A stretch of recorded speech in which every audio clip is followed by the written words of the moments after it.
Hola, bienvenidos y bienvenidas. Estamos en este lunes en su programa Género WAPS, un proyecto desde la Coordinación para la Igualdad de Género en la Universidad Autónoma de Baja California Sur, a cargo de la profesora investigadora Lorela Castorena Davis, y también en el acompañamiento de este programa de trabajo está también la doctora Arely Maday Martínez. En la voz, en esta transmisión, les acompaña Miriam Bautista. Y para este lunes, previo a lo que estamos programando como la Primavera Violeta, está ya acompañándonos una invitada especial, la doctora Diana Lisset Cobas Angulo. Buenas tardes. Hola Miriam, buenas tardes. Un saludo a todas, todes y todos, y en especial a la coordinación de género de la UAPS. Así es, y a todos los que nos están sintonizando desde casa, en la oficina o tal vez en su dispositivo móvil a través de las redes sociales de Facebook en Comunicación Radio WAPS, o también por mixlr.com/Radio WAPS, que es una estación en línea, y también por el 1180M. Quédense en esta escucha, en este acompañamiento este rato. Ya estamos aquí empezando las actividades como en memorial por el Día Internacional de la Mujer.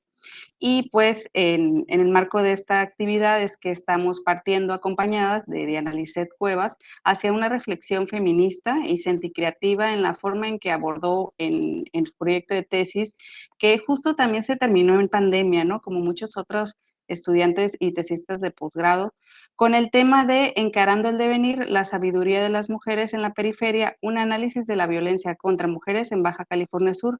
Y escucharán en esta sesión, en esta radio y aquí en línea para todos, todos y todes. Espero que les guste un poco lo que vamos a estar conversando con ella, pues el desenvolvimiento que pudo desarrollar incluso con actividades de campo.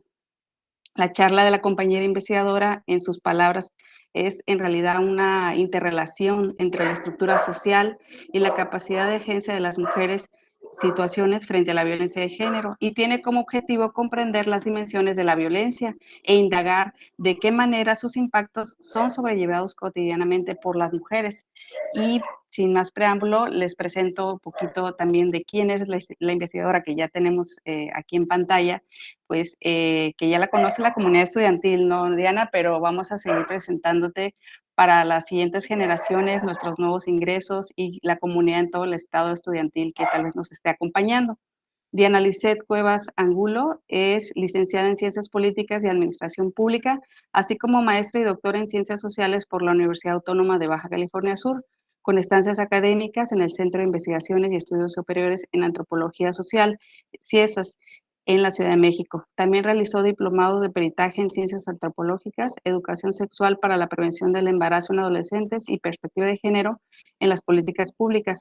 Ha combinado su trabajo académico y profesional con el activismo social, el trabajo comunitario y el periodismo. Se ha desempeñado como analista del Observatorio de Violencia Social y Género en Baja California Sur, un primer proyecto aquí en la universidad, por cierto, y reportera también para varios medios de comunicación locales, promotora de participación ciudadana y prevención de la violencia en colonias periféricas de la ciudad de La Paz, coordinadora de seminarios de investigaciones feministas en la UAPS, tallerista sobre la perspectiva de género y derechos humanos en la Coordinación para la Igualdad de Género, precisamente el año pasado, ¿no? En pandemia.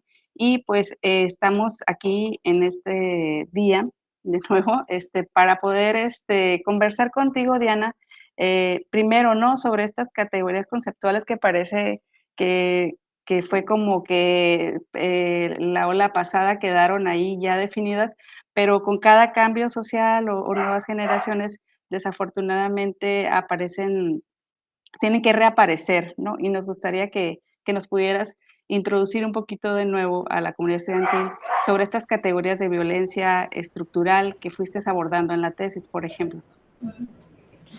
Sí, muchas gracias Miriam.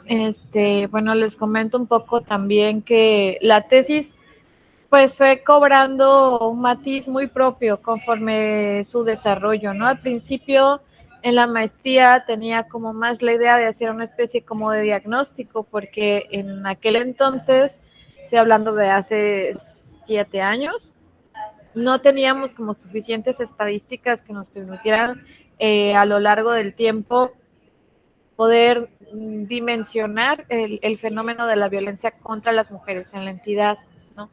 Sin embargo, una vez que me fui adentrando desde la mirada de la antropología feminista, pues fue cobrando mayor relevancia para mí la necesidad de poder acercarme a la experiencia de las mujeres, pero no solo desde el punto de vista de la violencia, sino también tratar de documentar la manera en que las mujeres estaban sobrellevando en su cotidianidad pues lo que es el sistema sexogénero, ¿no? La cotidianidad patriarcal. De alguna manera, desde esta mirada, buscaba no nada más tender un puente entre el investigador, entre las compañeras o sujetas de estudio, en este caso las mujeres, sino también con el lector o las lectoras, aquellas personas que pudieran agarrar la tesis y pudieran de alguna manera ver reflejadas las experiencias, verse reflejados y reflejadas en las experiencias de estas mujeres y al mismo tiempo poder compenetrarse con esas historias, con las narrativas de las mujeres y poder tener una especie de parámetro, ¿no? Parto de la idea de que no hay una mujer, sino que hay diferentes formas de ser mujer, somos diversas, por lo tanto, las diferentes maneras en que las mujeres están sobrellevando estas violencias, pues también son diversas, ¿no? Entonces, la tesis fue migrando, ¿no?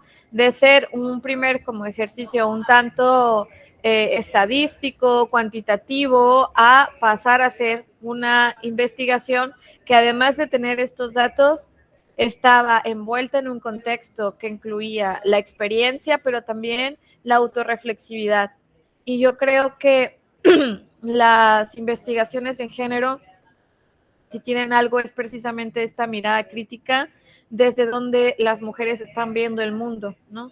Y también, pues bueno, en gran medida, esto nos obliga a experimentar con metodologías que son alternativas, metodologías que son interpelantes, ¿no? Que te están también cuestionando tu postura y tu autoridad como científica, como científico social, y que de alguna manera también te sensibiliza para aprender a dar este trato y esta voz a estas mujeres, ¿no? Sí, sí fue un reto también metodológicamente el ejercicio de descentrarme a mí misma como investigadora, de poder renunciar, ¿no? A esa, digamos, como autoridad un tanto científica que te da el hecho de poder escribir una tesis y poder tratar de hacer una investigación con una metodología un poco más horizontal, un poco más humanista, un poco más también dejarlo al margen de la interpretación de quien lea la tesis y sobre todo tratando de reflejar con la mayor ecuanimidad posible la vida y las historias de estas mujeres, ¿no? Sobre las cuales pues incluyen sus narraciones de vida y nos dan de alguna manera un parámetro a todas las demás mujeres para poder responder a nuestra propia cotidianidad, ¿no? Sobre lo que es el tema de la cuestión en particular del análisis de la violencia, la teoría, por decirlo así. No sé si puedo presentar pantalla, sí, ¿verdad? Desde aquí. Voy a tratar de Sí, presentar. de compartirnos un poco. Uh-huh. Ajá. A ver, es que estoy desde un sistema operativo distinto. A ver, voy a tratar de meterme. Ale. No Y sé si para puedo. los que nos están escuchando, ahorita ándale, ya están ahí. Justamente lo que acaba de decir Diana del tema del inicio de recopilar este tipo de estadísticas, sí cabe mencionar que de hecho es una tesis inicial en este tipo de temas en los que se aborda en la universidad. Y pues yo diría que a nivel estado, si me lo permito decir, en temas de que si hay una recopilación incluso estadística original, ¿no? Del tema sobre los feminicidios diferente a esto que maneja seguridad pública, ¿no? Entonces, de ahí también la intención de mostrar ese otro ejercicio, ¿no? Y hacer tan creativo de Diana. Entonces, pues adelante. Gracias, Miriam. Sí, de muchas maneras, digamos, como que la tesis exigió diferentes retos y el más grande de ellos, yo creo, fue sobre todo aprender a ponerme en el plano de tender este puente, ¿no? Entre la investigadora, pero también la mujer que ha vivido este sistema patriarcal y que también lo ha experimentado, ¿no? Y aprender a darle su lugar a las sujetas, a las mujeres que participaron en este estudio, ¿no? Desde el punto de vista de la antropología feminista, el análisis de la violencia de género, yo la partí o la estoy entendiendo como un nodo epistémico desde donde se pueden entender las realidades sociales del continente, ¿no? Porque se logran comprender las relaciones de poder de una sociedad. Esta es una cita de Ravelo y Domínguez de 2016, ¿no? Es decir, la violencia se convierte en una manifestación, ¿no? La violencia es una expresión de un comportamiento social, de la interrelación de diversas estructuras. Lo que nosotros vemos como manifestación de la violencia, pues tiene que ver con una expresividad y con una instrumentalidad, ¿no? Que me gustaría mencionar un poquito más adelante. La violencia contra las mujeres, entonces, para mí va a estar sostenida en por lo menos estos 4 ejes, ¿no? Lo que es el sistema de género con la característica de la subordinación y dominación,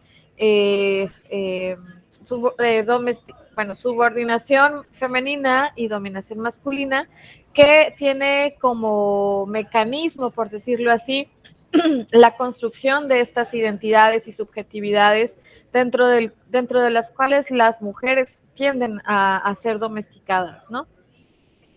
También la dinámica del sistema capitalista, cuya lógica se entiende a partir de la explotación de los cuerpos humanos, la explotación de la naturaleza, ¿no? Que además se apoya en el sistema de género para también obtener un provecho de los cuerpos de las mujeres a través de el trabajo reproductivo, a través del trabajo de los cuidados, ¿no? Este margen de ganancia a partir del cual el sistema capitalista también contribuye a la explotación de las mujeres, ¿no? Y también está el sistema colonial, que el colonialismo de género, a partir del cual se expresa o digamos tiene como uno de sus ejes el racismo, ¿no? El racismo y por lo tanto las desigualdades que viven las mujeres en las comunidades indígenas y la necesidad también de imponer una forma de pensar y una forma de vivir que es la propiamente occidental, ¿no?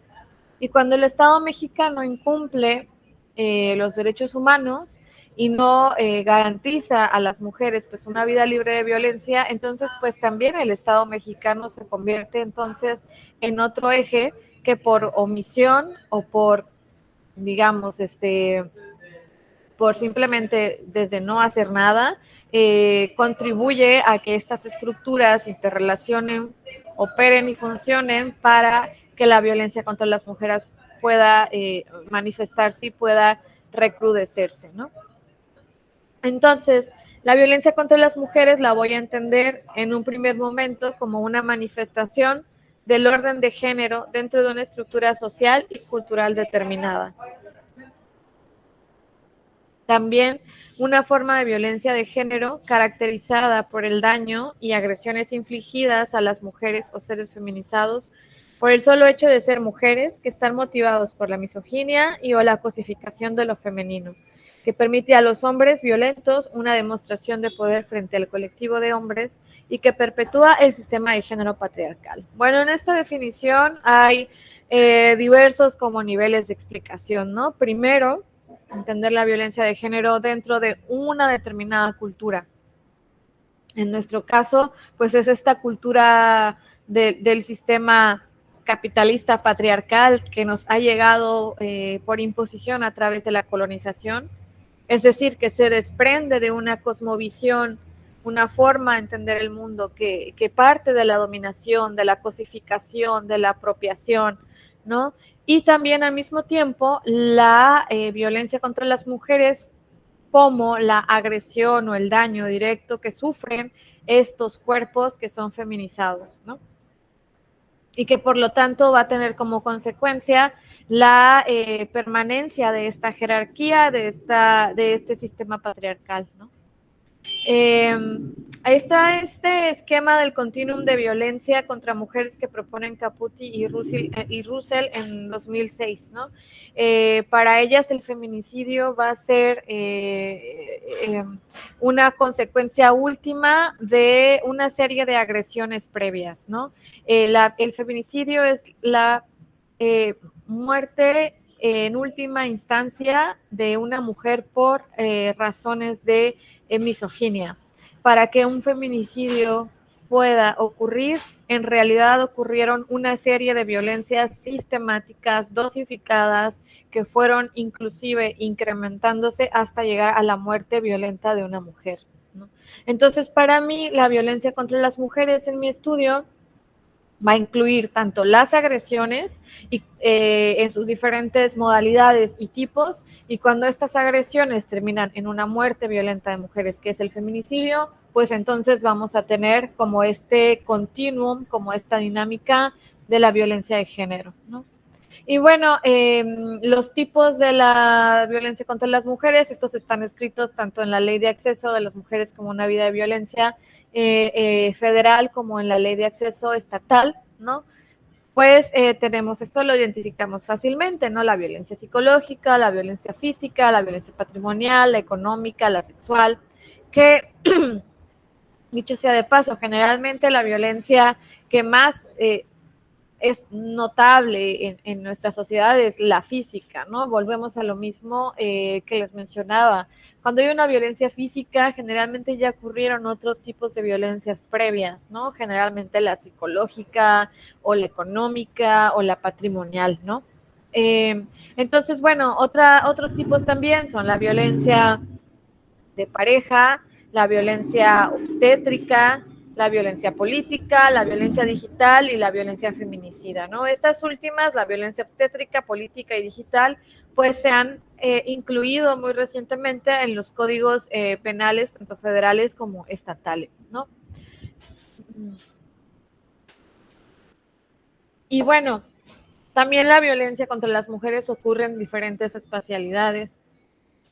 Entonces, así tenemos que puede ocurrir en el ámbito familiar, en el primer círculo de socialización de las mujeres, en el ámbito laboral, donde la mayoría de las veces las mujeres terminan por ser u hostigadas o acosadas, ¿no? En detrimento de un ingreso, un salario. La violencia de género que ocurre en el ámbito docente, en las escuelas, la violencia en el ámbito de la comunidad, la violencia institucional y la violencia política, ¿no? La violencia política cuando no se aseguran las representaciones a través de la voluntad popular y se impiden pues los liderazgos de las mujeres, ¿no? Bueno, no me voy a detener mucho aquí, voy a hablar de una manera muy, muy general, nada más para mencionar que en los datos a los que yo pude acceder para la elaboración de la tesis resultaron de un análisis de la sección policíaca de los periódicos locales durante un periodo de 10 años. A lo largo de 2007 y 2017 se puede observar la transformación que ocurrió en nuestra entidad respecto a las agresiones sufridas por las mujeres. Una de ellas muy importante es el hecho de que al principio la violencia en el espacio público era la más notable, ¿no? Es decir, las agresiones en el ámbito comunitario, las violencias en el espacio del hogar, corrijo, eran las más notables y eran las principales, ¿no? En esta línea de color azul. Sin embargo, a partir de 2011 empieza a transformarse la dinámica de esta forma de violencia, que no quiere decir que la violencia del hogar no haya desaparecido, sino que empieza a cobrar cada vez más relevancia la violencia en el espacio público.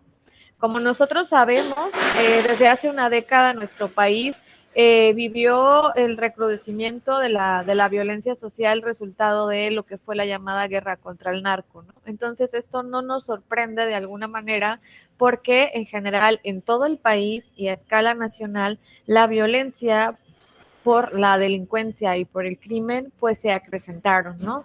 Y Baja California Sur no estuvo exento de esta dinámica, ¿no? Nosotros no estamos aislados del centro de la República y de alguna manera, aunque un tanto tarde, también, digamos, el Estado se vio inserto en esta dinámica, ¿no? En el ámbito, del hogar, las principales violencias que localizamos fueron las lesiones y o amenaza de muerte, los intentos de feminicidio y lo que son las violaciones. En el caso de las principales agresiones en los espacios públicos, es decir, en la calle, en el barrio, en los espacios céntricos o periféricos, fueron el robo con violencia, también las lesiones y amenazas de muerte y lo que es el acoso, el abuso sexual y el intento de violación. Bueno, también este fue otro dato interesante porque nosotros lo que hicimos fue georreferenciar esa base de datos y nos arrojó que pues la violencia ocurría principalmente en los núcleos de población más grandes como son La Paz y Los Cabos por obvias razones de concentración de población, pero también en estas colonias periféricas que de alguna manera están sosteniendo a los centros turísticos, ¿no? Es decir,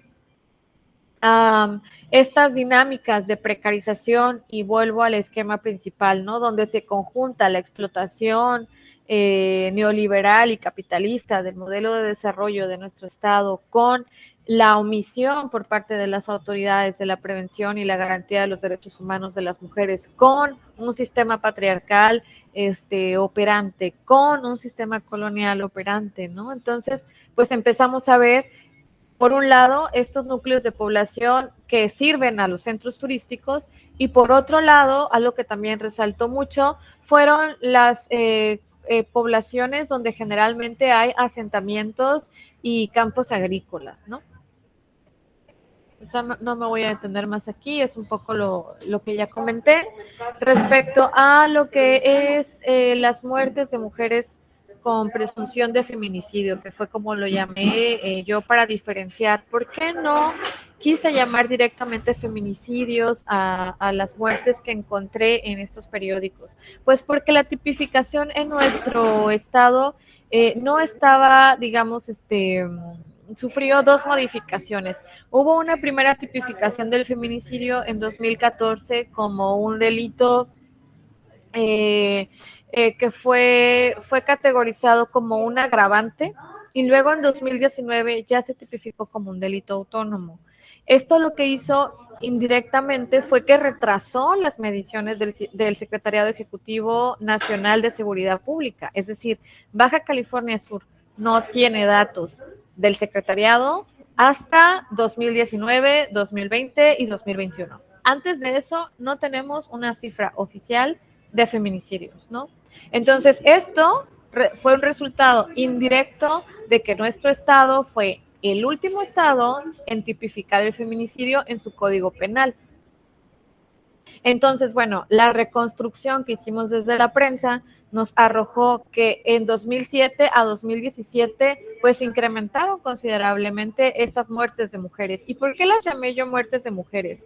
Porque como son resultado de la prensa, digamos, los boletines que los sistemas de seguridad pública envían a los periódicos, a las redacciones, digamos, de alguna manera tuve que acuñar este concepto, muertes de mujeres con presunción de feminicidio, pues cuando se habla de un feminicidio estrictamente en el término jurídico, pues tiene que haber una sentencia, ¿no? Entonces lo que hice yo, me di a la tarea de localizar todas las notas periodísticas donde se hablaba una muerte de una mujer de una manera violenta, entonces las crucé con las razones de género que establece el Código Penal Federal para de alguna manera hacer una categorización de que esas muertes relatadas en los periódicos pueden ser presumibles de feminicidio, ¿no?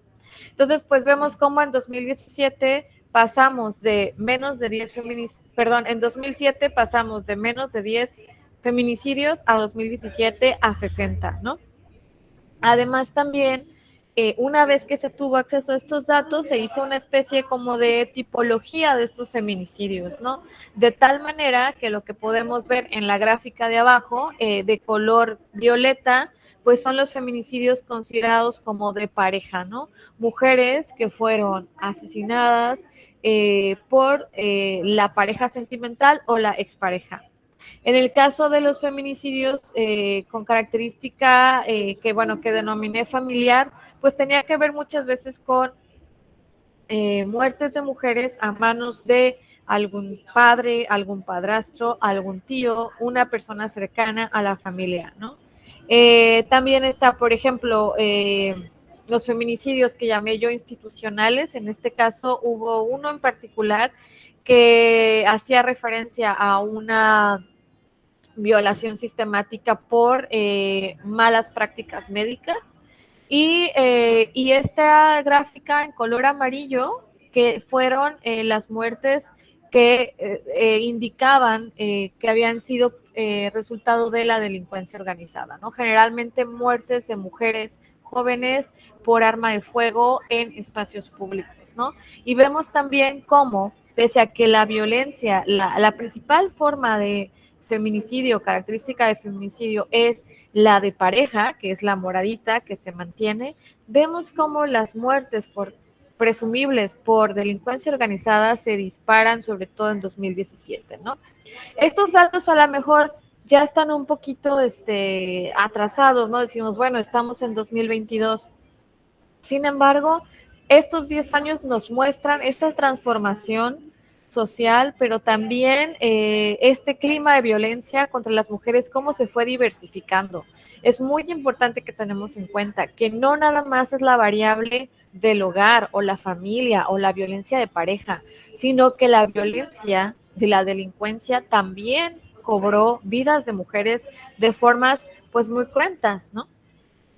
Y bueno, las de color azul, que fueron muertes de mujeres presumibles, pero que no tenían una identificación clara de la causa, ¿no? Bueno, igualmente lo que hicimos fue referenciar estos datos y pues nos arrojó que el municipio de Los Cabos es el municipio de Baja California Sur con la tasa más elevada de muertes de mujeres con presunción de feminicidio y también de números acumulados, ¿no? Igualmente estas tasas se compararon con la tasa nacional, ¿no? Y eso lo podemos ver en esta línea roja, que es la tasa nacional medida por mujeres, las defunciones femeninas con presunción de homicidio, y vemos cómo Baja California Sur para los últimos años de estudio, que fueron 2016 y 2017, supera pues esa tasa nacional, ¿no? Y bueno, entonces hasta aquí pues es como la parte de los datos, ¿no? De la parte como cultura. Entonces no sé, Miriam, si por ahí hay alguna Sí, pregunta. no, pues hilando la presentación que nos has guiado en esta geografía desafortunada, ¿no? De la violencia contra las mujeres y justificando otra vez de nuevo por qué estamos en este 8 de marzo hablando sobre esta perspectiva desde la muerte, es porque justamente estamos tratando también de reflexionar dónde están las mujeres hoy, ¿no? ¿Qué le pasa a las mujeres? Y principalmente pues en nuestro estado, ¿no? ¿Qué está pasando con las mujeres en Baja California Sur?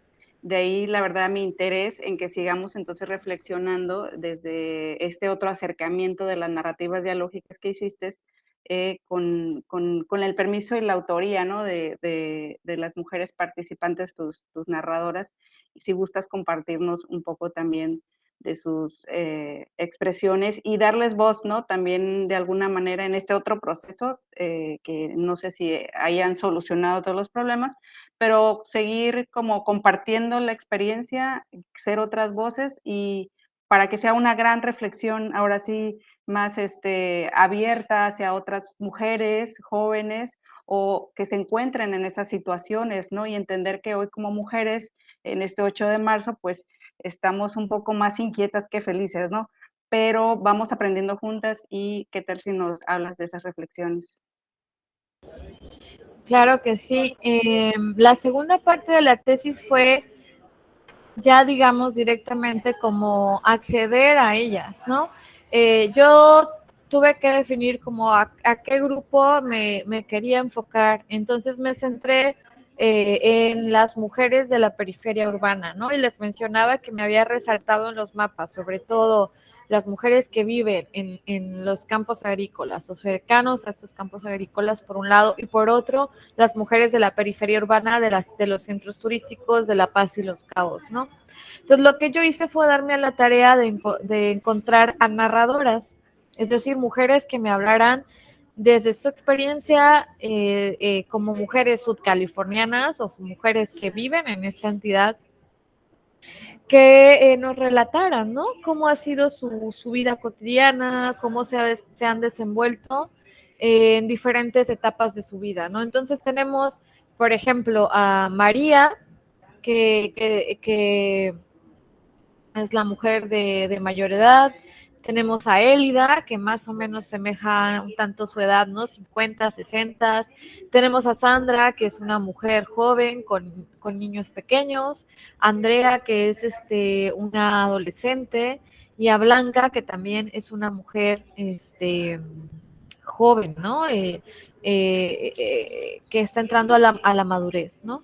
Estas mujeres, de alguna manera, sus historias de vida nos muestran a la vez una dinámica de la entidad que va aproximadamente de 1950 al 2020, al presente, ¿no?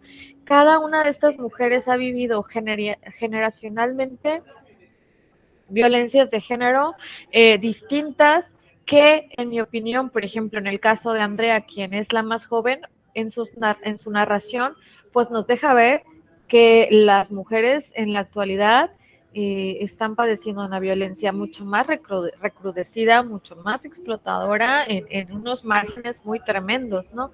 Y lo podemos ver, o sea, Andrea es una chica que trabajó en una maquiladora, que creció en un barrio pues muy humilde, con dificultades, ¿no? Podemos ver de alguna manera cómo las dinámicas de precarización también se han ido acrecentando, ¿no? Entonces, bueno, aquí lo que hice yo fue ver el proceso de cómo ellas están asumiendo esta violencia, están viviendo esta violencia y cómo han respondido ante ella, ¿no?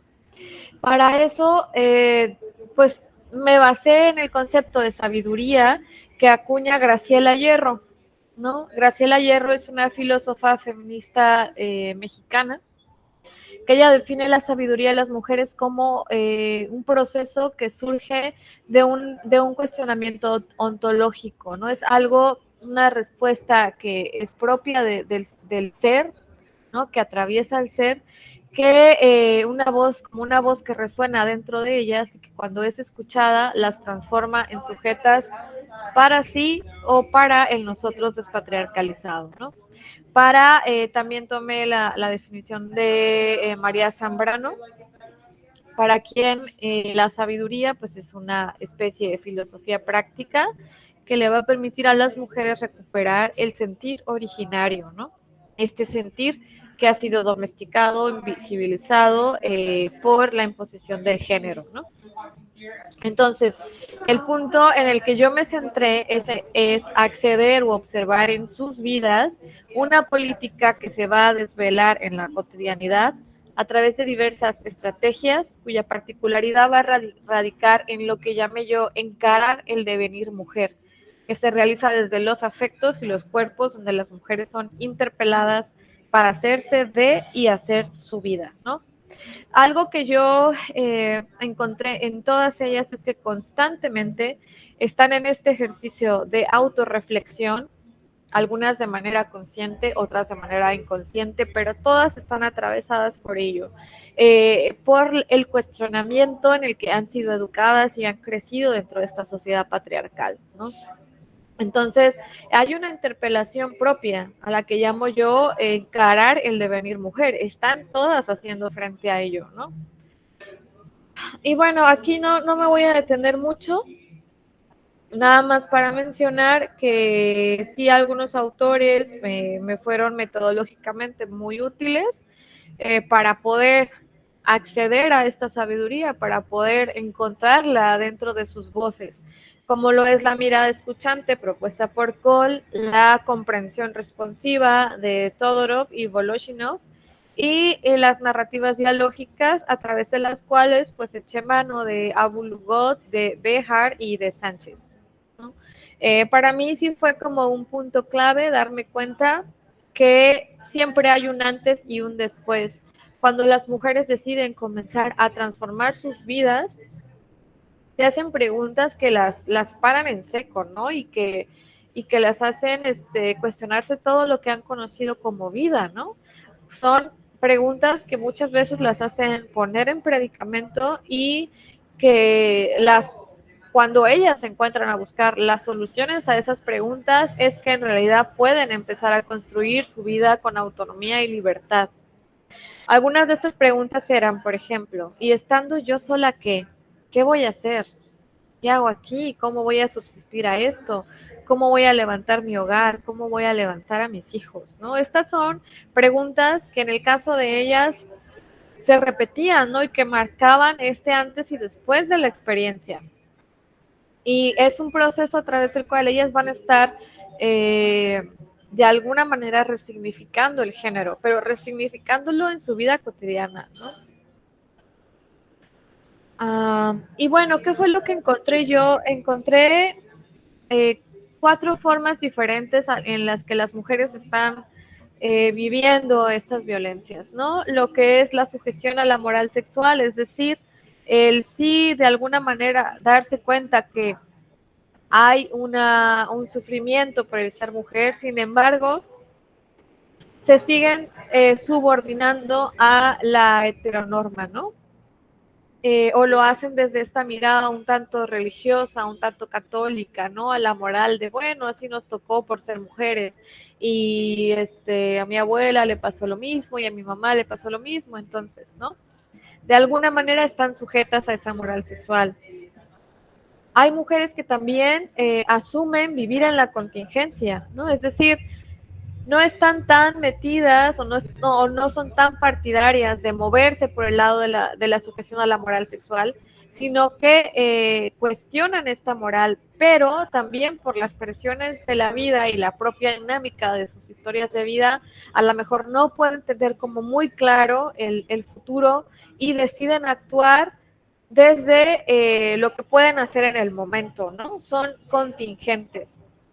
También están las mujeres que actúan desde la postura de la agencia dócil, es decir, comprenden la sujeción de la moral sexual, comprenden el papel que la sociedad les asigna, sin embargo, ellas van a estar resignificando estos papeles y van a estar tratando de encontrar un margen desde donde poder mejorar sus condiciones de vida. Y por último, también están las mujeres que de una manera consciente asumen que no van a formar parte de esa estructura de subordinación y comienzan a trabajar y a decidir y a hacer ejercicio de su voluntad desde la ética del placer, es decir, desde lo que es mejor para ellas y les va a aportar autonomía e independencia. Y bueno, con base en eso fue que hice como estos concentrados como de acciones o parámetros que ellas nos dan con base en sus sabidurías como una alternativa a la opresión y a la explotación de género neoliberal, colonial y estatal, ¿no? Las agrupé como acciones en torno al sistema de género, desde, por ejemplo, acciones como creer en sí mismas, ¿no? Como establecer límites a la violencia, como el reconocer que las dificultades de la existencia conllevan un aprendizaje, ¿no? También el dejar conductas autodestructivas, ¿no? Además, también, por ejemplo, la resignificación de la maternidad o lo que es el reconciliarse con una misma y con otros frente a las condiciones o situaciones que les ha tocado vivir, ¿no? Todas estas elementos que ven aquí los fui de alguna manera extrayendo de sus narraciones, ¿no? Está muy presente en ellas también lo que es acercarse al sentido de la propia existencia de lo que han vivido, ¿no? Entonces, bueno, estos son algunos elementos que a nosotros nos pueden guiar y que estas mujeres con sus historias de vida nos dan pistas, ¿no? Por ejemplo, acciones en torno al sistema económico. Vemos cómo para ellas es fundamental el disminuir o eliminar la dependencia económica del agresor, ¿no? También el descubrir una habilidad personal para trabajar, es decir, la cotidianidad las orilla, algunas de ellas las ha orillado a poder encontrar o encontrar una habilidad que a lo mejor antes no se creían capaces, ¿no?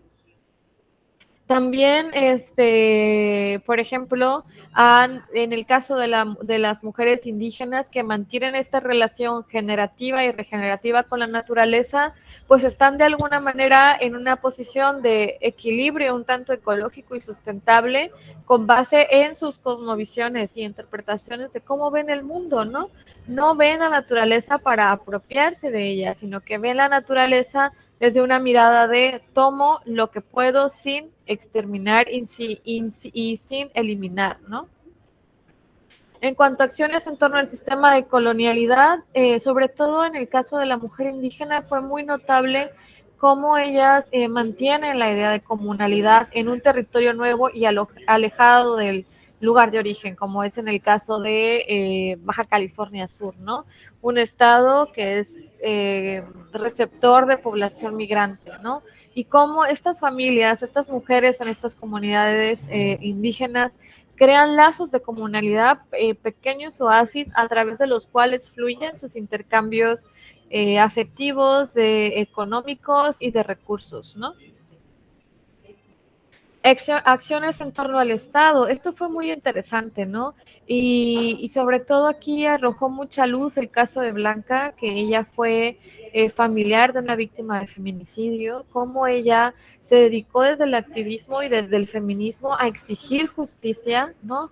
Frente a un Estado un tanto omiso y paralizado respecto a este tipo de temas, ¿no? Por ejemplo, ella nos deja ver lo importante que es la denuncia, ¿no? Denunciar y exigir justicia al Estado, ¿no? Y cómo lo hizo acompañada de colectivos activistas, ¿no?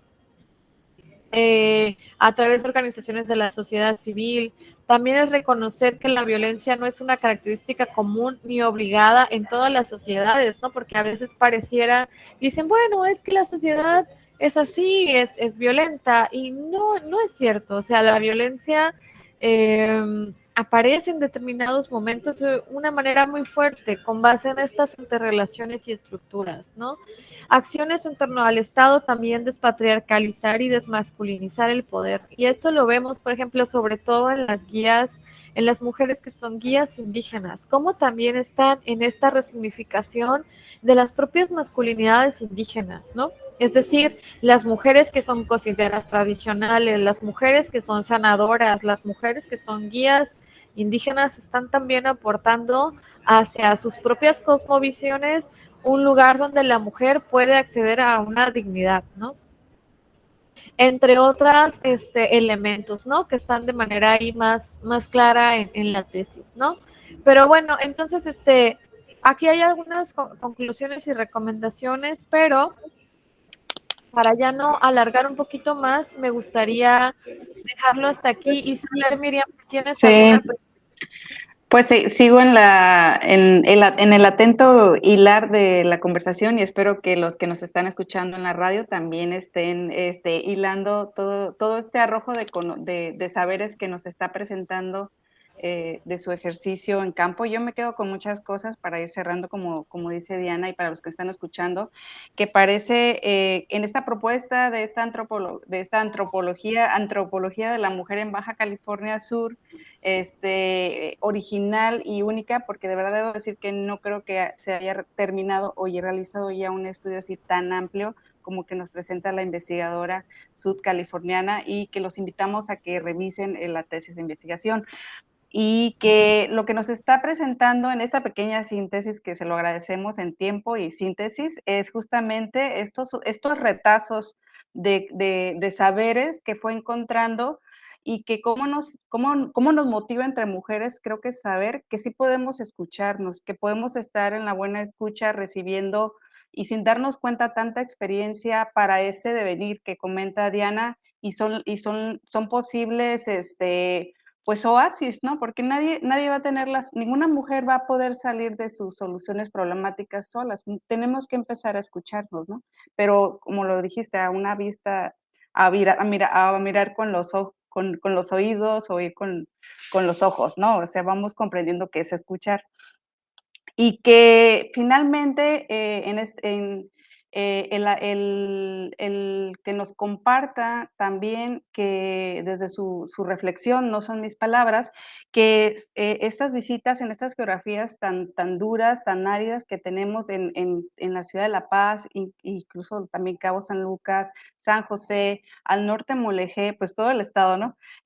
Ahí mismo pareciera entonces que no hay un campo de flores, ¿no? Pero cuando puedes traernos todas estas narraciones o experiencias llenas de potencia y de vida por seguir encarando la vida a pesar de las condiciones en las que se vive en las zonas de periferia, pues es al revés, ¿no? Hay todo un florerío o un montón de San Miguelitos, ¿no? Que te gustan tanto, que creo que podríamos empezar a resignificar a todo este grupo de mujeres que están viviendo en la periferia bajo ciertas condiciones, no nomás de violencia, pues, de pareja o feminicida, lo que está pasando lamentablemente, sino a pesar de todo eso, ahí sigue, estando entre ellas, encontrándose como vecinas, como amigas, como estudiantes que van a la misma escuela, por ahí en la secundaria, y que se sigan compartiendo las experiencias, porque es así como vamos a empezar también a poder a liberarnos, entendiendo que la otra está pasando por lo que yo estoy pasando, y agradecemos, pues, que se hayan abierto ellas, obviamente, todo ese proceso que lograste, que se diera, ¿no? Entre un feedback, supongo, ¿no? De ir y venir, y pues también felicidades también por esa atenta escucha, ¿no? Porque se requiere también desde la ciencia, ¿no? Bajar y salirse a otras formas de lenguaje, ¿no? También. Y sí, yo finalmente nada más, para cerrar, me quedo también, te dejo la palabra y me quedo también para ya quedar como que seas tú la del último punto. Justamente en sus reflexiones finales, para que se vea más bonito, ella nos está hablando aquí del buen trato. Y si el buen trato, dice, debe ser dado y exigido por todos las o los miembros de la sociedad como una base sobre la cual depende la propia sobrevivencia humana. La desigualdad en cualquiera de sus tipos, entonces debe ser vista como una forma de maltrato, a propósito de que estamos hablando de nada más como si la economía fuera lo que se trata de desigualdad, ¿no? Entonces, pues adelante, Diana, nos puedes dar una reflexión final y nos vamos ya a dejar al amable auditorio aquí. Sí, pues, híjole, ahora sí que la tesis fue un viajezote, donde también, pues a mí también me revolcó la ola, ¿no? Yo también aprendí muchas cosas de mí, también aprendí a situarme y todavía, ¿no? Porque es un proceso que en las mujeres cuando se toma, cuando se asume, no termina, ¿no? Forma parte, pues, de esta deconstrucción que también estamos haciendo, un tanto de manera consciente o no. Y, por ejemplo, en el caso de ellas, yo no estaba como buscando a las feministas, ¿no? Hay quien se asumía y había quien no, había que simplemente decía, pues yo soy una ama de casa y siempre he luchado y siempre he salido adelante, ¿no? De alguna manera, ellas están resolviéndolo.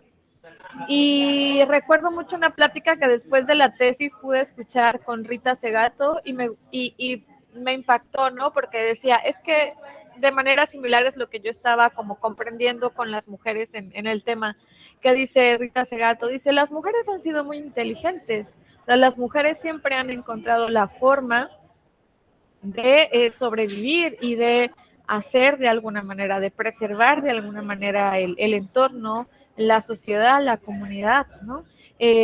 Lo que, bueno, con quienes conocen el enfoque de Rita Segato, ella sí centra la violencia en el problema de la masculinidad, ¿no? Que eso luego le genera algunas críticas, ¿no? Pero ella dice, el problema entonces está en la masculinidad, ¿no? Las mujeres resuelven la cotidianidad. Y es un poco esto que yo, lo que miro en el encarar el devenir, o sea, las mujeres están haciendo constantemente este ejercicio que dice Simone de Beauvoir, la mujer libre está en vías de nacer, ¿no? Pero de un nacer consciente, de un darme cuenta que para alcanzar mi libertad, para alcanzar mi autonomía, tengo que deshacer ese proceso de domesticación o revertirlo de alguna manera, ¿no? Esta colonización psíquica de la que habla Kate Millett, de la que somos sujetas las mujeres, comenzar a desestructurarla, ¿no? Implica el darnos la vida a nosotras mismas, el parirnos a nosotras mismas. Y ese es el proceso que de alguna manera intenté documentar con estas mujeres, ¿no? Cómo ellas mismas están dando a luz a sí mismas en sus propios procesos, ¿no? Y cómo esos procesos al mismo tiempo forman parte de una estrategia a la que las mujeres, una estrategia, digamos, desde el punto de vista del colectivo de las mujeres, que nos arrojaría una sociedad muy distinta a la sociedad patriarcal que estamos viviendo, ¿no? Si lo ponemos en práctica y si nos atrevemos a escuchar, a escucharnos o sea, escucharnos entre nosotras, pero también escucharnos a nosotras mismas, ¿no? Entonces, yo creo que esto fue como lo más importante del trabajo. Las narradoras fueron mujeres generosas, que todas estuvieron de acuerdo en proporcionar sus narraciones. Ellas leyeron las narraciones, aprobaron las narraciones y las compartieron de manera generosa para todas y todos, ¿no? Entonces, por mi parte sería todo, Miriam. Pues gracias también al auditorio que estuvo ahí acompañándonos en esta escucha atenta, esperemos. Cualquier cosa, de todos modos, hay retransmisiones para que sigan esta preciosa charla, la verdad lo digo porque creo que al final de cuentas, seguir en estos análisis reflexivos, aunque sea en línea, algunos espacios todavía, es no dejar de desaprovechar estos huequitos, ¿no? Y pues darnos el tiempo, ¿no? Parece que la semana o los trabajos a veces son parte de esas otras, a veces ataduras, pero brindarnos, ¿no? Y se lo agradecemos, la verdad, con sinceridad ese momento, ¿no? Que Diana se brinde un poquito aquí a la comunidad universitaria, por ahí la pueden encontrar en redes también, y pues seguir en ese buen ánimo, ¿no? De seguir encarando, porque al final, es lo más certero, ¿no? Entonces, pues qué rico que sí va a haber cosas que seguir encarando, ¿no? Malo que no hubiera que andar ahí como, ay, echado en la almohada. No, levántese y encare la vida. Sí, muchas gracias, Miriam, a ti también por tu trabajo como, estaba esperando que pasara el carro, por tu trabajo como divulgadora, por tu ejercicio constante de hacernos coincidir en estos espacios y de no, digamos, desde tu trinchera.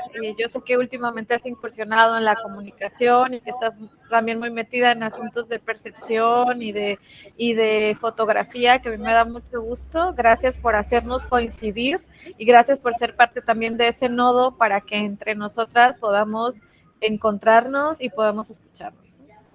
Así es, pues ha sido un gusto también coincidir con todos y todas y que se siga fomentando también ese tipo de diálogos, ¿no? Entre otro tipo de narradoras, pero que también hay otras reflexiones interesantes desde el hacer académico, ¿no? Que fue un poquito de lo que al principio nos comentó de todo el ejercicio metodológico y de construcción de un trabajo o un proyecto de investigación con una alta sensibilidad social, principalmente para destacarlo, no menos importante de las problemáticas ambientales, pero que al final todo tiene que irse resolviendo poco a poco.